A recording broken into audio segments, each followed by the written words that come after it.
Sa pagpupulong ni na President Ferdinand R. Marcos Jr. at Vice President at Education Secretary Sara Duterte na finalize ang 2024 to 2025 school calendar. Magsisimula ito sa July 29, 2024 at magtatapos sa April 15, 2025 bilang tugon sa hiling ng mga magulang at estudyante na maiwasan ang mga klase tuwing tag-init dahil sa sobrang init na nagiging sanhi ng pagkansela ng klase. Masaya naman kaya mga kababayan natin dito. Alamin natin ang pulso ng mga kabataan kaugnay niyan. Depende po kasi meron pong students na kaya pong mag-adjust sa sudden changement po ng school calendar, and meron naman po yung mahihirapan kasi nga po parang naging tuloy-tuloy yung pasok. Kapag bumabaha po, parang mahirap po mag-commute kasi lalo na po kapag malayo yung school na tsaka mahaba po yung biyahe. For me, yes po, dahil mas nakasanayan po ng mga older students po yung normal academic calendar. Kaso nga lang po, yung mga late, example po, yung mga late enrollee, sila nga lang po yung magkakaroon ng conflict po dun sa schedule dahil nga po sa ibabalik nga po yung dating academic calendar. Hindi po disagree, hindi rin po agree. I think kailangan lang po i-modify na hindi po sobrang init and sobrang tag-ulan. Even though it means na magkakaroon ng mas maikling school days yung estudyante.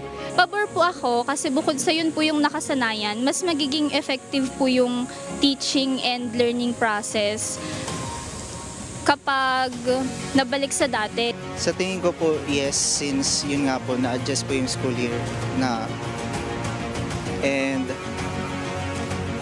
mahirapan po din po sila pumasok since rainy season na din po, and biglaan transition din po yun from mainit to malamig na panahon. May possibility po na magkasakit po sila. Mas okay naman kaya sa mga estudyante na abutan ng tag-init o tag-ulan? Mas pabor po na tag-init po yung sa school year kesa po sa tag-ulan para hindi po mahirapan mag-commute. For me po, mas accessible po pag mainit po dahil mas marami pong accessories na kaya po mag-prevent ng heat. I think mas preventable yung risk pag tag-init. Pero po pag nirisk natin yung tag-ulan, marami pong sakit na pwede makuha yung mga students like dengue, leptospirosis. Kahit parang tag-ulan siya, meron namang signal warning kung may pasok o wala. Bale parang safe naman yung mga student. Kita naman po ngayon na dahil sa pagtaas ng heat index habang may klase yung mga estudyante, lagi po silang walang pasok. Bale sa bahay po sila nag-aaral, hindi naman po kasing effective yun kapag sa classroom sila tapos sinuturuan sila ng teacher. Tingin ko po, painggan po nila yung mga nire-raise na concerns ng mga parents. And also mga students, lalo na sila po yung naghihirap na pumasok sa kanilang paral. Bukod sa hirap at balakid sa pagpasok, ay isang factor din sa problema mga classrooms natin na karamihan ay hindi climate resilient. Panawagan ng ating mga kababayan, magkaroon sana ng mas maayos na pasilidad sa paaralan para mapanatili itong komportableng lugar para makapag-aral. Dagdag pa nila, maging mas epektibo nawa ang mga hakbang na ito para sa mas maayos at ligtas na pag-aaral ng bawat estudyante.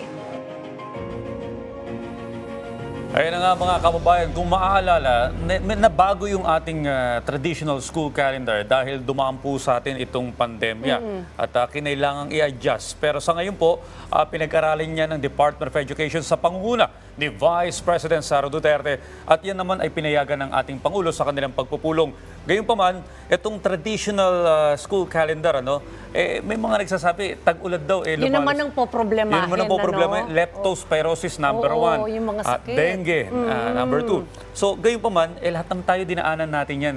It's a matter of adjustment para sa ating mga kababayan, lalo na yung mga estudyante. So really napakinggan natin dun sa ating mga nakapanayam na mga estudyante, mahirap daw magbiyahe kapag katag-ulan. Mahirap sumakay ng mga jeep, so mahihirapan sila silang pumunta sa klase, sa kanilang eskwelahan at syempre pabalik sa kanilang tahanan. So, yan naman ay nararanasan natin taon-taon.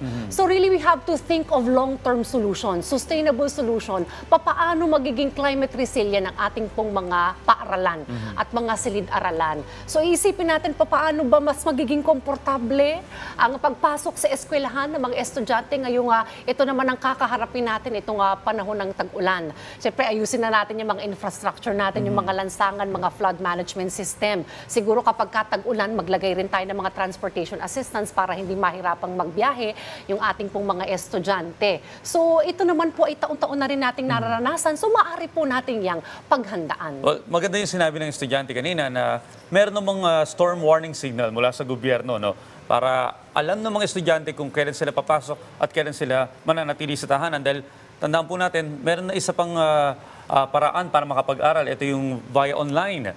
So, adjustment lamang po mga kababayan. Pero kasi nung bata tayo, hindi pa naman 42 degrees Celsius yung nararanasang climate change init. na kasi talaga ngayon. Nagbabago po ang panahon, talaga namang peligroso rin kung babiyahe at mananatili sa isang mainit na lugar, yung mga guro na minsan may edad na rin, ano?